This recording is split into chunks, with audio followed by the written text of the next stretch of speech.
Merci beaucoup. Bonjour tout le monde. Alors, en ce 17 mars 2021, on va d'abord commencer par faire une petite revue de l'épidémiologie de notre région au cours des dernières semaines et on va aborder le sujet qui préoccupe beaucoup de gens, c'est-à-dire le processus de changement de palier d'alerte. Juste un mot pour rappeler que le processus de changement de palier d'alerte, c'est une décision gouvernementale.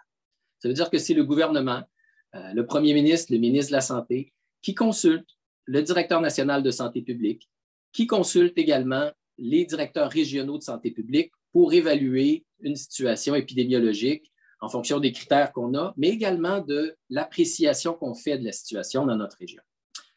Je voulais juste d'entrée de jeu mentionner que la décision de rester au palier orange pour les prochaines semaines est une décision que je soutiens entièrement. On est le 17 mars et j'aimerais, pour juste rappeler un passé pas si lointain, le 9 mars, excusez-moi, le 9 mars, ce qui n'est pas si loin que ça, on avait 12 cas dans la journée pour le Bas-Saint-Laurent et le lendemain, le 10 mars, c'est-à-dire il y a à peine 7 jours, nous avions 9 cas. Par la suite, on a eu des cas environ de 5 à 6 cas par jour, ce qui nous plaçait au même niveau que le Saguenay-Lac-Saint-Jean, qui est une situation qui est comparable à la nôtre. Et on a vu depuis qu'est-ce qui est arrivé au Saguenay-Lac-Saint-Jean en une journée. On est passé de 5 à 6 cas à 40 cas et depuis, ils sont entre 30 et 40 cas par jour. Donc, ça montre à quel point c'est une situation qui est fragile, volatile et qui peut changer d'une journée à l'autre. Dans le Bas-Saint-Laurent, on a présentement, bien sûr, heureusement, pas trop de cas. Ça, c'est la très bonne nouvelle. J'espère qu'on s'en réjouit un peu. On a 45 cas actifs présentement dans le Bas-Saint-Laurent. Mais j'aimerais attirer votre attention sur le fait que les 45 cas actifs ont aussi rencontré beaucoup de gens. Ils ont des gens qui ont été en contact. On a maintenant dans le Bas-Saint-Laurent, aujourd'hui, 168 personnes qui sont en isolement par la santé publique parce que ces gens ont été en contact avec des gens qui avaient la COVID et parmi eux, il y a des gens qui sont des contacts proches de variants, un variant qu'on suppose être le variant britannique.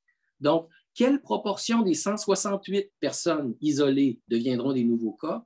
On l'ignore. On doit attendre les 14 jours d'isolement après un cas, après un contact. Présentement, notre taux d'incidence depuis la dernière semaine, il est bon. Il est même comparable à celui de la Mauricie, centre du Québec, qui est au palier d'alerte orange. Une donnée importante qui a changé, j'ai l'impression que c'était hier, mais c'était vendredi dernier, on a donné un point de presse pour mentionner que malheureusement, dans le Bas-Saint-Laurent, il y a 2 premiers cas de variants, des variants qu'on a envoyés pour identification et qui seront ultérieurement précisés, mais nous avons dans le Bas-Saint-Laurent déjà 2 cas de variants. En fait, des variants, il y en a dans 14 régions socio-sanitaires sur 18. Il n'y en a pas en Gaspésie. Il n'y en a pas sur la Côte-Nord. Ce sont des différences importantes avec notre situation à nous.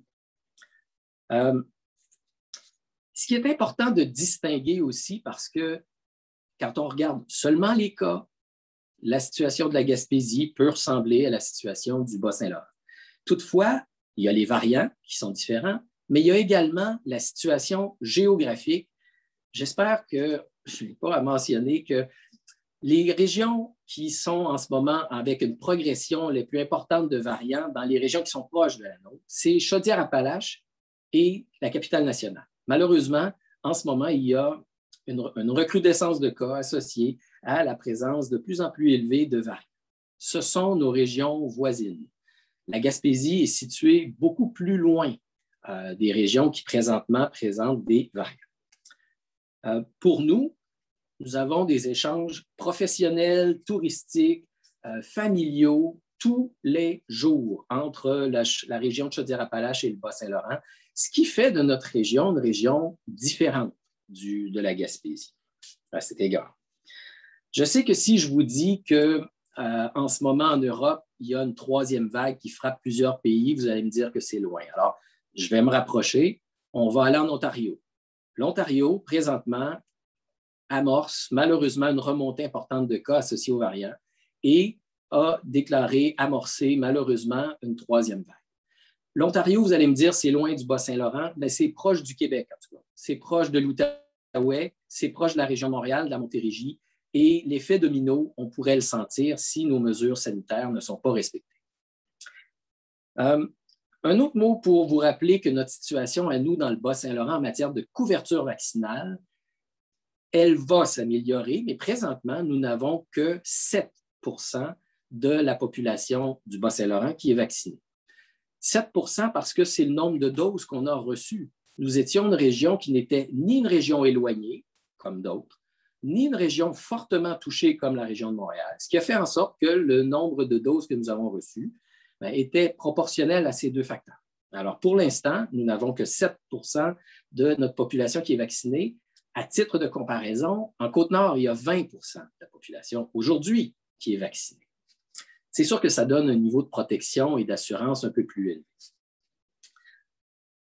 Nous sommes donc au palier orange et pas plus tard que la semaine dernière, vendredi, la ministre des Sports et Loisirs, Mme Charest, a annoncé un nombre important d'assouplissements et de nouvelles mesures qui vont s'appliquer. Les loisirs, les activités parascolaires, et ce, pour les régions, notamment les régions orange, où il y aura davantage de joueurs permis à l'intérieur, à l'extérieur. Donc, tout ça entre en vigueur le 26 mars. Donc, ce n'est pas encore entré en vigueur. Donc, on doit considérer ça dans l'augmentation du nombre de contacts qui s'en vient dans notre région.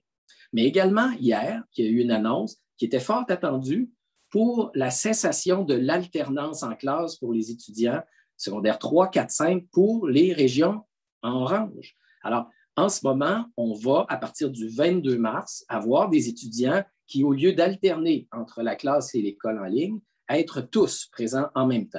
C'est une bonne nouvelle, mais bien sûr, on le comprend, c'est une augmentation des contacts que les jeunes vont avoir. Et lorsque le virus reviendra dans notre région, parce qu'il va revenir, et que si en plus c'est un variant, ça touche beaucoup les écoles et on doit considérer ces facteurs-là comme des facteurs qui s'en viennent. Bien sûr, en fin de semaine, nous avons eu des discussions entre directeurs de santé publique sur ce que peut représenter un palier d'alerte jaune. Et pour ce que l'on a pu en comprendre depuis hier, il y aura de nombreux assouplissements, c'est vrai, dans les régions les quelques régions qui sont touchées par le palier jaune. Toutefois, encore aujourd'hui, il y a de l'incertitude sur jusqu'à quel niveau ces mesures seront implantées, notamment, y aura-t-il l'ouverture des bars? Quand nous avons à prendre une décision aussi importante pour notre région de contrôler le nombre de cas dans la région et le nombre de conséquences que ça a, avec un taux de vaccination qui n'est pas très élevé, puis avec des variants présents sur notre territoire, croyez-moi, savoir si les bars seront ouverts ou non est une variable importante.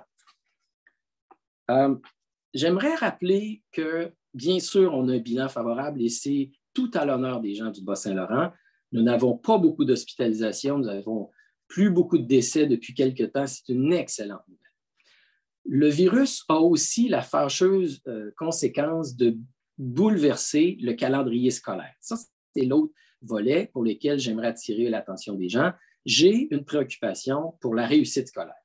Et cette année, notre région, les étudiants, ont été heureusement peu bouleversés par l'absence qu'on crée lorsqu'on doit retirer des étudiants des classes, des deux classes, pendant 14 jours. Et ce, régulièrement. En ce moment, c'est la situation qui se voit dans plusieurs régions du Québec, malheureusement, notamment dans la région de Québec où les variants ont fait leur fâcheuse entrée.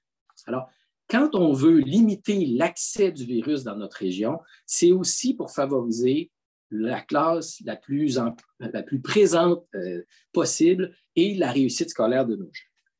Donc, j'aimerais terminer en disant que le passage à un autre palier, un palier comme celui qui serait jaune, est très attendu dans la population et je le comprends parfaitement.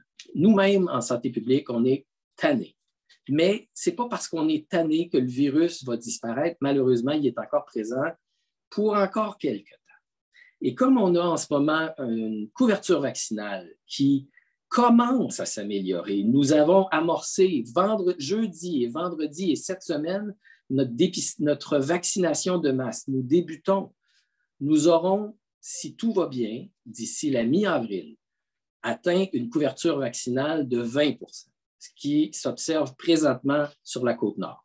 Alors, 20 % de couverture vaccinale, ce sera très certainement une couverture qui nous permettra d'anticiper, de mieux apprécier les risques qui viennent avec de nombreux assouplissements. Donc, je voudrais terminer pour dire que pour toutes ces raisons, lorsque le directeur national de santé publique m'a demandé mon opinion sur le changement de palier d'alerte, j'ai donné mon opinion, à savoir que nous devions rester encore quelques temps au palier orange. Et aujourd'hui, je maintiens cette décision. Bon, alors rebonjour à tous. Merci de votre patience et de votre compréhension. Là, ce sont les joies de l'informatique. Je vais juste laisser encore peut-être une seconde ou deux s'il y a certaines personnes qui veulent encore se joindre à nous pour donc la période des questions maintenant en lien avec ce point de presse du Dr Sylvain Leduc. Laissez-moi quelques petits instants pour que tout le monde nous ait rejoints. Bon.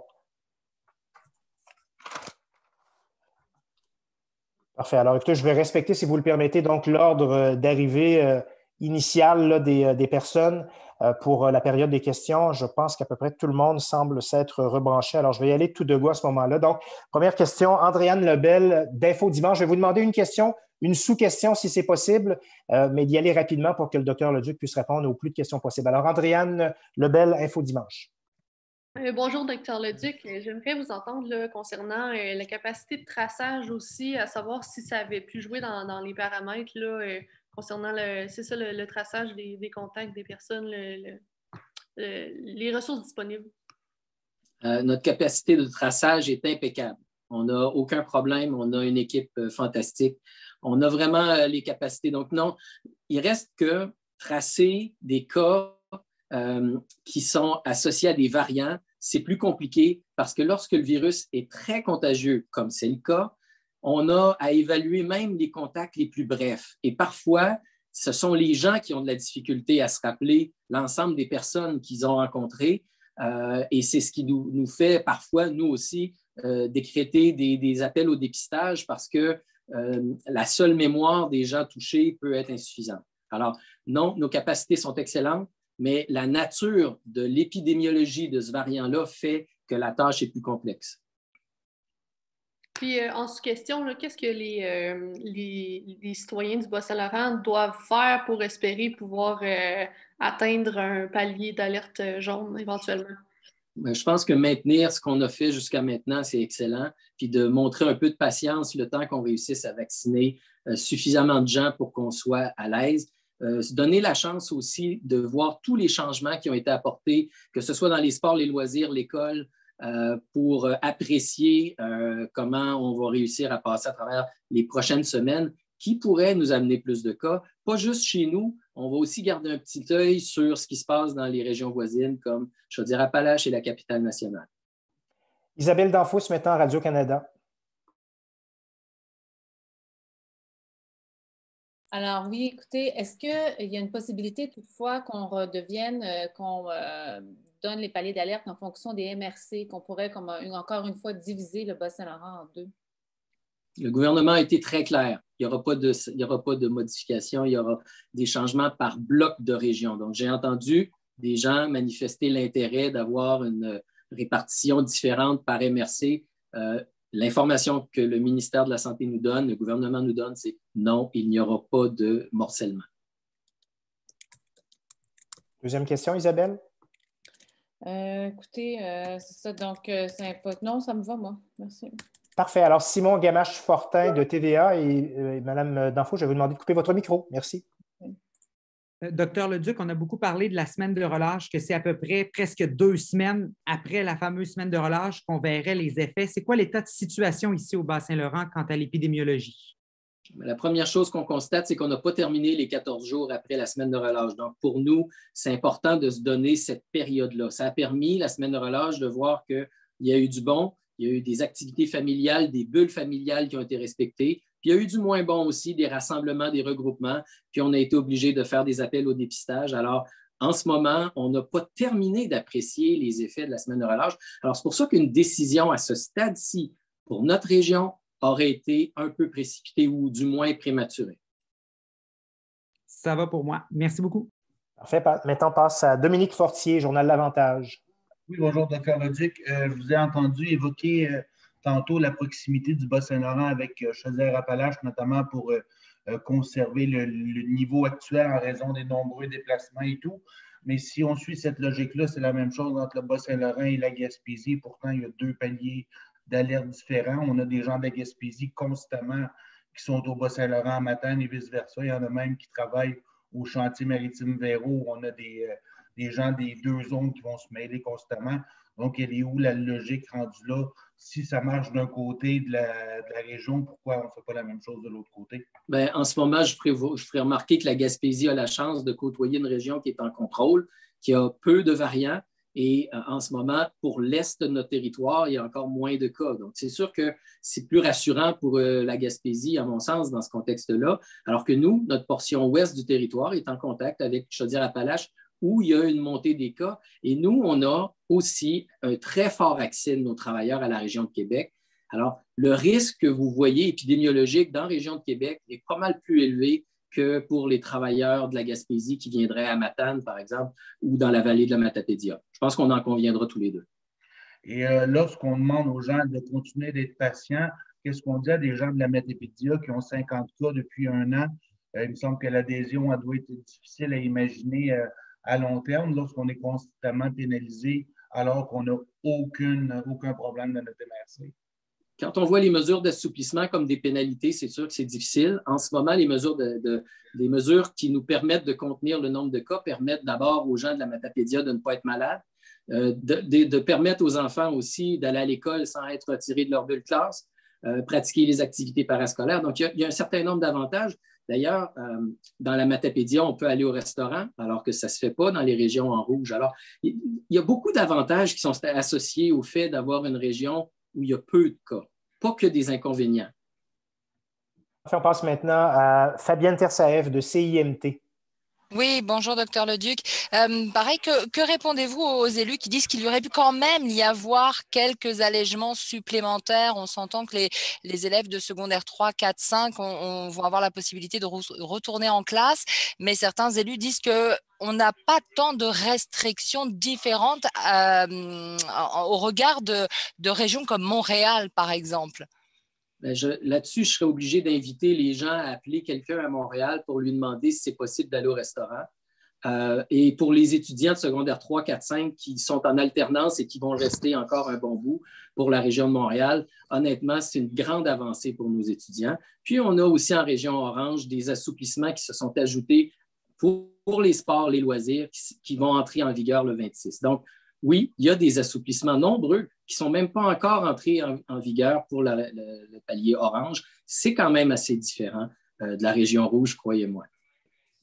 OK. C'est correct pour moi, merci. Ça vous convient? Parfait. Maintenant, on va passer à Alexandre Dastou, Journal Le Soir. Bonjour, Dr. Leduc. Je voulais vous entendre parce que vous en avez effleuré et je ne sais pas si c'est moi qui ai mal saisi, mais est-ce que les paliers jaunes, il y a encore des flous? Parce que vous avez parlé des bars et je sens que c'est une contrainte qui pourrait être importante là, pour envisager un changement de palier. Là-dessus, puisqu'on n'était pas concernés, nous, aujourd'hui, par le changement de palier jaune, je n'ai pas eu toute l'information, mais l'information dont je disposais samedi ne permettait pas de savoir si les bars allaient ou non être ouverts et dans quelles conditions.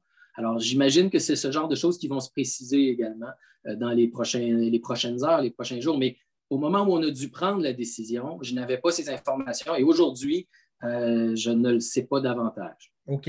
Et en sous-question, vous avez parlé de la vaccination. La Côte-Nord est à 20 %. Ça semble être un niveau intéressant là, pour commencer à envisager un relâchement des mesures. Est-ce que ce sera le cas ici également au Bas-Saint-Laurent?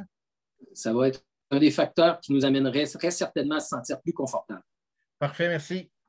On passe maintenant à Marie-Josée Lavoie, TV Cogeco.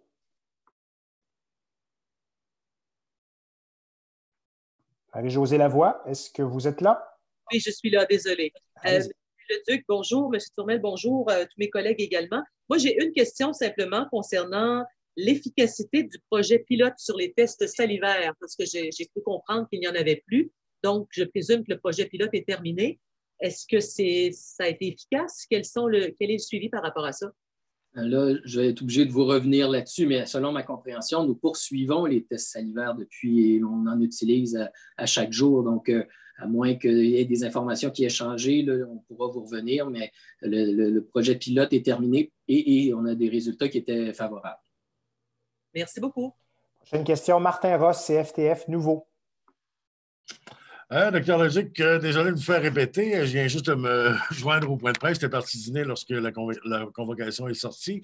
Je n'ai pas entendu votre déclaration du début. J'imagine que c'est sur le fait que le Bas-Saint-Laurent ne change pas de palier d'alerte malgré qu'il y ait seulement 51 cas actifs comparativement à 21 seulement en Gaspésie, mais on a le double de population quand même. Oui, ça fait partie des arguments. Puis là, comme j'en avais plusieurs pour élaborer les raisons qui m'amènent à recommander le palier orange, je vous invite à réécouter le début de l'entrevue. Je ne peux pas refaire le début de l'entrevue, je suis désolé. Mais, je veux dire, je n'ai pas accès au début. On n'a pas pu l'enregistrer, on ne savait pas. On est rentré au point de presse il y a seulement 5 minutes. Il y a de nombreuses raisons qui expliquent pour les raisons pour lesquelles. Et là, si je les reprends, je vais en oublier un ou deux, puis à ce moment-là, mon argumentaire risque d'être moins solide. Alors, je m'excuse. Est-ce qu'il y a moyen d'avoir ce que vous avez dit au début? Oui, ça va se retrouver sur le site Internet et sur le Facebook du 6. Martin, est-ce que tu aurais une autre question? Parmi les raisons évoquées pour le non-changement de palier que je n'ai pas entendu, bien entendu, quelle est la principale qui fait qu'on reste en palier rouge? La principale, là, c'est qu'il y a encore un virus qui existe, qui est présent, et quoi qu'on en dise, au Québec, ce n'est pas terminé. Merci. Merci. On passe maintenant à Simon Carmichael, Journal Le Soleil. Oui, bonjour, M. Leduc. Depuis l'annonce d'hier soir, il y a eu plusieurs élus qui sont sortis pour demander au C3S et à la santé publique de revoir leur décision. Premièrement, est-ce que c'est la fois où vous sentez qu'il y a le plus de résistance à la décision de la santé publique? Puis c'est quoi le risque de voir un peu le milieu là, se désolidariser de votre décision? Il y a deux volets. La première, c'est le processus de décision est gouvernemental. Donc, à partir du moment où c'est gouvernemental, ils ont le choix d'écouter ou non nos recommandations. J'ai expliqué les raisons de ma recommandation, mais le gouvernement a le choix de la suivre ou non. Donc, quand on a des élus qui contestent le processus, il y a des élus qui peuvent faire partie d'un parti d'opposition. Donc, ça fait partie de leur rôle de contester le processus. Donc, on ne peut pas se surprendre de ça. L'autre volet, c'est que depuis le début, on sait très bien que les gens qui souffrent davantage des mesures se manifestent davantage que ceux qui sont satisfaits. Et en ce moment, on a une proportion de la population qui ne veut pas qu'on aille beaucoup plus vite. Puis il y a une proportion de la population qui dit, nous, ce rythme-là, il nous convient. Mais évidemment, c'est une majorité qu'on entend moins. Alors, bien sûr qu'on a à expliquer à ceux qui se demandent pourquoi on ne va pas plus vite, quelles sont nos raisons. C'est la raison pour laquelle je suis ici aujourd'hui devant vous. Est-ce que vous avez une autre question, M. Carmichael? Non? Alors, passons maintenant à Élisa Cloutier, Journal de Québec.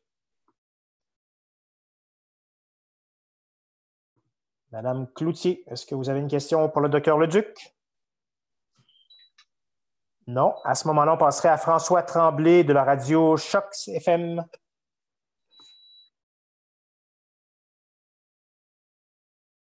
Bon, alors manifestement, et peut-être une dernière tentative, il y a quelqu'un de CBC également. Malheureusement, je n'ai pas le nom. Est-ce que la personne, ce journaliste veut poser une question? Est-ce que le journaliste de CBC veut poser une question? Parfait. La personne qui a ouvert son micro, je m'excuse, je ne peux pas vous identifier. Vous avez un identifiant? C'est Brassard. Ah, bonjour Martin. Alors, Martin Brassard d'Énergie, désolé. Alors, à toi la parole. Oui, bien, j'aimerais revenir sur une question d'Isabelle précédemment concernant le fait de ne pas scinder la région en deux, comme ça a pourtant été fait au mois de décembre pour Rivière-du-Loup. Dites-moi, Dr Leduc, c'est une nouvelle directive ou...